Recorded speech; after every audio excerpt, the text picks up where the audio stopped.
اور جناب جس طرح سے ہم ساری صورتحال دیکھ رہے ہیں، نئی حکومت کو آنے والے چیلنجز کی اگر ہم بات کریں، سیاسی مسائل کا سامنا تو ہوگا، وہی معاشی صورتحال بھی کسی بڑے چیلنج سے کم نہیں ہوگی۔ ملک پر اندرونی اور بیرونی قرضوں کا بوجھ ہے جس میں گزشتہ چند سال میں بے پناہ اضافہ ہوا ہے۔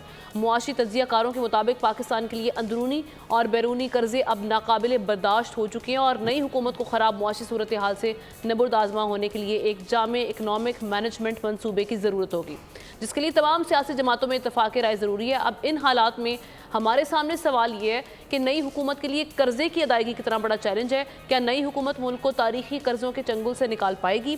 یہ لغاری صاحب آپ کیا فورسی کر رہے ہیں؟ یہ ابھی اگر دیکھا جائے تو جس طرح سے شہباز شریف صاحب بھی جب بیٹھے ہوئے ہیں تو وہ بھی پریشان دکھائی دے رہے ہیں وزارت عظمیٰ کو ایکسیپٹ کرتے ہوئے بھی، تو آپ کو لگتا ہے کہ مطلب یہ سارے چیلنجز پر قابو پانا بڑا آسان ہوگا؟ پہلے تو آپ غیر ترقیاتی اخراجات کو کم کریں نا، آپ اس طرف اگر نہیں جاتے ہیں تو پھر کچھ بھی نہیں کر سکتے ہیں۔ آپ کے مختلف جگہوں پر جو کھانے ہوتے ہیں اگر ان کی تفصیلات کو دیکھیں تو لگتا ہی نہیں ہے غریب ملک ہے۔ اگر ان کے سفر دیکھیں اور سفر کے ان کے انداز دیکھیں تو لگتا ہی نہیں ہے کہ ہم تھرڈ ورلڈ کے ایک انتہائی غریب مقروض ملک میں رہتے ہیں۔ اگر ان کی شاہانہ اخراجات دیکھیں تو لگتا ہی نہیں ہے کہ پاکستان ایک ایسا ملک ہے جہاں پر لوگ جو ہیں آدھی سے زیادہ آبادی رات کو بھوکی سوتی ہے، یہ کہیں بھی نہیں لگتا ہے۔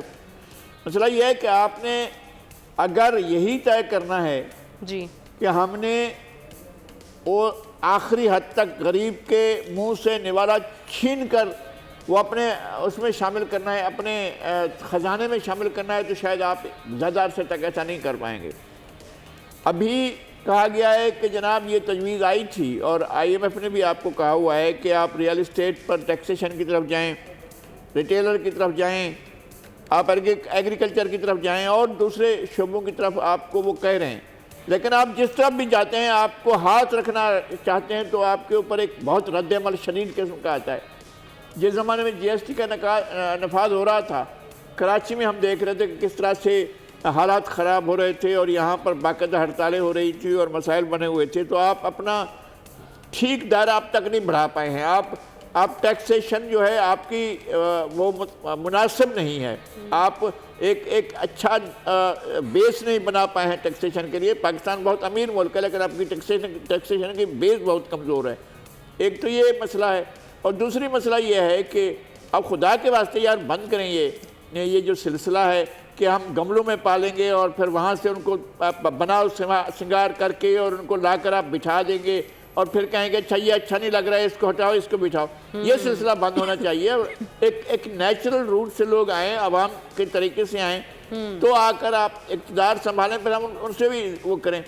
سب کا تو یہی اثر ہوتا ہے بھئی یہ وہاں سے آتے ہیں یہاں سے چلے جاتے ہیں، یہ ایسے لوگ ہیں، تو ہم کیا کریں گے ان کے اوپر؟ اب یہ تجربات تو کم از کم بند کریں نا، اس کے بعد پھر دیکھتے ہیں کہ کون ڈیلیور کرتا ہے کون ڈیلیور نہیں کرتا ہے۔ صحیح ہے۔ سبسکرائب کریں اور بیل دبائیں تاکہ کوئی خبر رہ نہ جائے۔